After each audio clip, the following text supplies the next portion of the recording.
മരട് നഗരസഭ 2024-25 സാമ്പത്തിക വർഷത്തെ വികസന സെമിനാർ സംഘടിപ്പിച്ചു. കുണ്ടന്നൂർ പെട്രോ ഹൗസിൽ യുവത്വം നാടിന് കരുത്ത്, സമഗ്ര വികസനത്തിന് കുതിപ്പ് എന്ന ആശയം മുന്നോട്ട് വെച്ചാണ് മരട് നഗരസഭ മുന്നേറുന്നത്.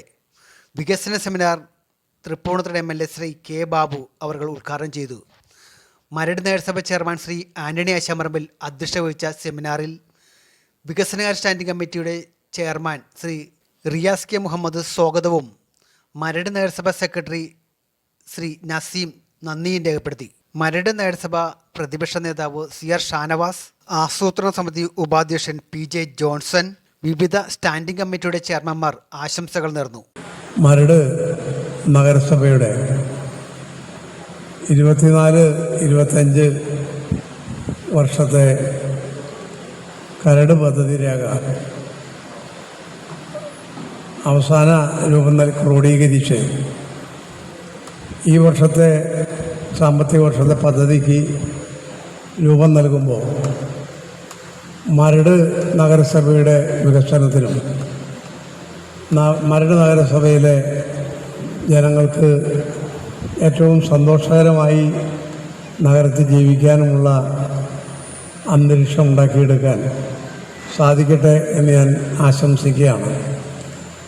നഗരസഭയുടെ പ്രവർത്തനം സാധാരണഗതിയിൽ മുൻകാലങ്ങളിലൊരു ധാരണ റോഡ് നിർമ്മാണം, കാന നിർമ്മാണം, കാന കോരൽ, അതുപോലെ കൊതുക് വരാതിരിക്കാൻ മരുന്ന് തെളിക്കുക, അങ്ങനെയൊക്കെ തുടങ്ങിയ പരിമിതമായ പ്രവർത്തനങ്ങളാണ് നഗരസഭകളും പഞ്ചായത്തുകളുമൊക്കെ നടത്തിയിരുന്നത്.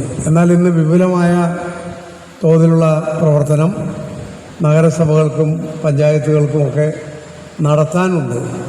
മരട് നഗരസഭയെ സംബന്ധിച്ചിടത്തോളം 37.7% പണം പ്ലാൻ ഫണ്ട് ചെലവാക്കാൻ സാധിച്ചു എന്നാണ് ചെയർമാൻ ഇവിടെ സൂചിപ്പിച്ചത്. ഈ സാമ്പത്തിക വർഷം, നടപ്പ് സാമ്പത്തിക വർഷം. അപ്പോൾ ഈ വർഷം ഇനി എത്ര ശ്രമിച്ചാലും 100% എത്തിക്കാൻ ഈ നഗരസഭയ്ക്കെന്നല്ല ഒരു നഗരസഭയ്ക്കും സാധിക്കില്ല. പദ്ധതി രൂപീകരണ യോഗം ഉദ്ഘാടനം ചെയ്തതായി അറിയിക്കുന്നു. നമസ്കാരം. നാലാം പഞ്ചവത്സര പദ്ധതിയുടെ 3ാം വാർഷിക പദ്ധതിയാണ് നമ്മുടെ സംസ്ഥാനത്തും നമ്മുടെ രാജ്യത്തും നടക്കുന്നത്. നമ്മളെ സംബന്ധിച്ചിടത്തോളം പഞ്ചവത്സര പദ്ധതി 14 പഞ്ചവത്സര പദ്ധതി നമ്മുടെ രാജ്യത്ത് നടന്ന് എങ്കിൽ പോലും അത് വളരെ കൃത്യമായി പഞ്ചവത്സര പദ്ധതികളെല്ലാം നടത്തിയിട്ടുള്ള ഒരു സംസ്ഥാനം, ഏറ്റവും കൂടുതൽ അതിന് പ്രാധാന്യം കൊടുത്തുകൊണ്ട് കൃത്യമായി ചിട്ടയോടുകൂടി നടപ്പിലാക്കുന്ന നമ്മുടെ ഇന്ത്യയിലെ സംസ്ഥാനങ്ങൾ പരിശോധിക്കുമ്പോൾ നമുക്ക് അവിടെ ഏറ്റവും മുൻപന്തിയിൽ കാണാൻ പറ്റുന്നത് നമ്മുടെ കേരള സംസ്ഥാനമാണ്.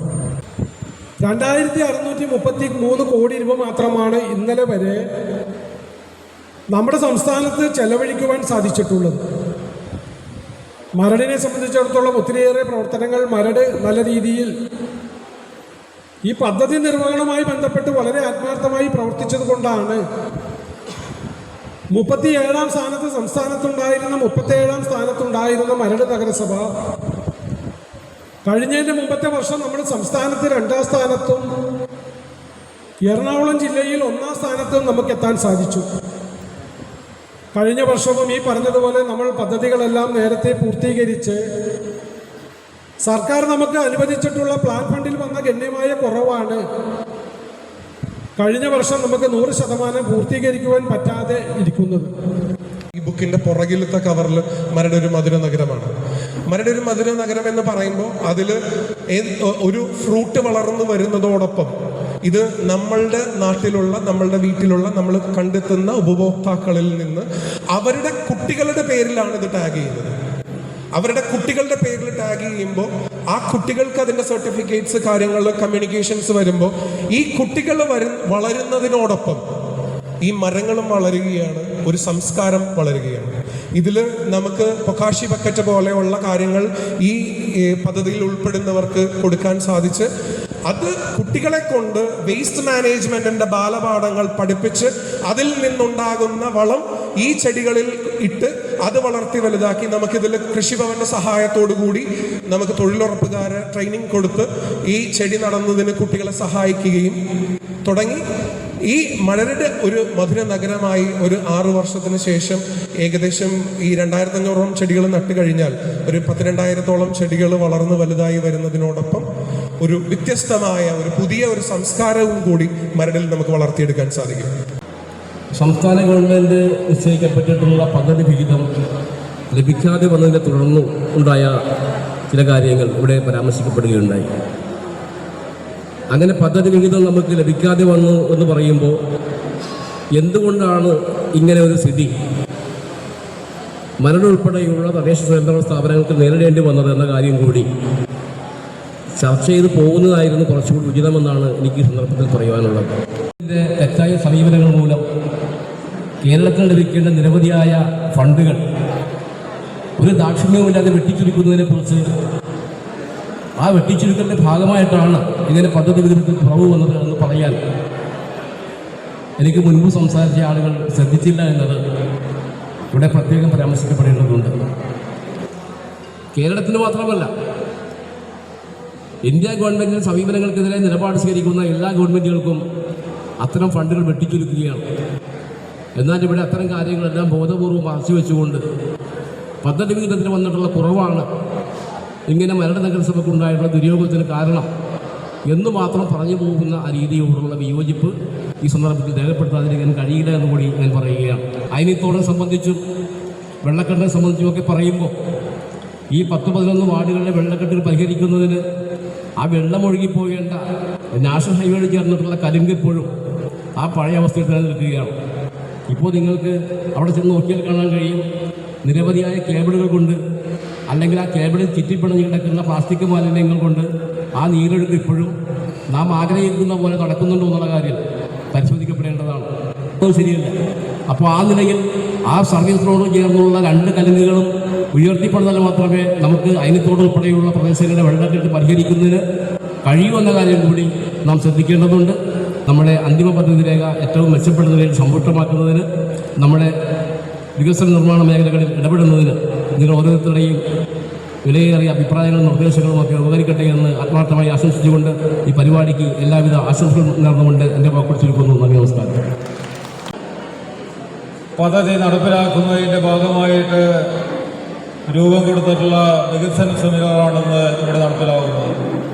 നമുക്കറിയാം, കൗൺസിൽ തീരുമാനിച്ച ആസൂത്രണ സമിതിയും വർക്കിംഗ് ഗ്രൂപ്പുകളും കൂടി വികസന വാർഡ് സഭകൾ കൂടി അതുപോലെ തന്നെ ഊരുകൂട്ടവും മത്സ്യസഭയും വയോജന സഭകളും ഭിന്നശേഷി വാർഡ് സഭകളും ഒക്കെ ചേർന്നുകൊണ്ട് കൊടുത്ത നിർദ്ദേശങ്ങളെ അടിസ്ഥാനപ്പെടുത്തിക്കൊണ്ടാണ് നമ്മൾ ഈ വികസന സെമിനാറിൽ രൂപം കൊടുത്തിട്ടുള്ളത്.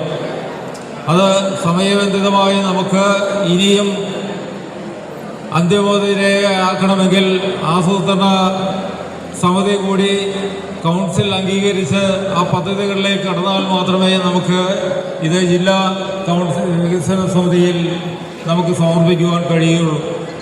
24-25 സാമ്പത്തിക വർഷത്തെ കരട് പദ്ധതി രേഖയാണ് നമ്മുടെ മുന്നിലുള്ളത്. അത് അന്തിമമാക്കുന്നതിന് നമ്മുടെ ആസൂത്രണ സമിതിയും അതുപോലെ തന്നെ വർക്കിംഗ് ഗ്രൂപ്പിൻ്റെ കൺവീനറും ചെയർമാന്മാരും അടക്കമുള്ളവർ നമുക്കിന്ന് ഒന്നുകൂടി ഇരുന്നാൽ നമുക്ക് ഈ പദ്ധതി അന്തിമമാക്കുകയും വരുന്ന കൗൺസിലിൽ അംഗീകാരം വാങ്ങി ജില്ലാ പ്ലാനിംഗ് ഓഫീസിൽ സമർപ്പിക്കാനും കഴിയും.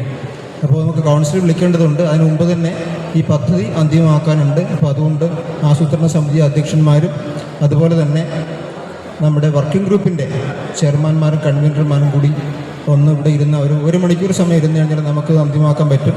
ഇതിനകത്ത് എന്തെങ്കിലും തരത്തിലുള്ള കൂട്ടിച്ചേർക്കലോ ഉണ്ടെങ്കിൽ അതും നമുക്ക് വരുത്താൻ കഴിയും. എന്നിട്ട് പദ്ധതി അന്തിമമാക്കി നമുക്ക് ജില്ലാ പ്ലാനിംഗ് ഓഫീസിൽ ഈ മാസം തന്നെ കൊടുക്കാൻ കഴിയും. നിലവിലിപ്പോൾ ഈ DPCയുടെ സൈറ്റ് ഓപ്പൺ അല്ല എന്നുള്ള കാര്യം ഞാൻ അറിയിക്കുകയാണ്. സൈറ്റ് ഓപ്പണായി കഴിഞ്ഞാൽ നമുക്ക് പെട്ടെന്ന് തന്നെ എന്ത് ചെയ്യാം, ഇത് എൻട്രി ചെയ്യാൻ സാധിക്കും. അതിന് വേണ്ടിയിട്ട് ഉള്ളൊരു സഹായം കൂടി എല്ലാവരും ഉണ്ടാവണം.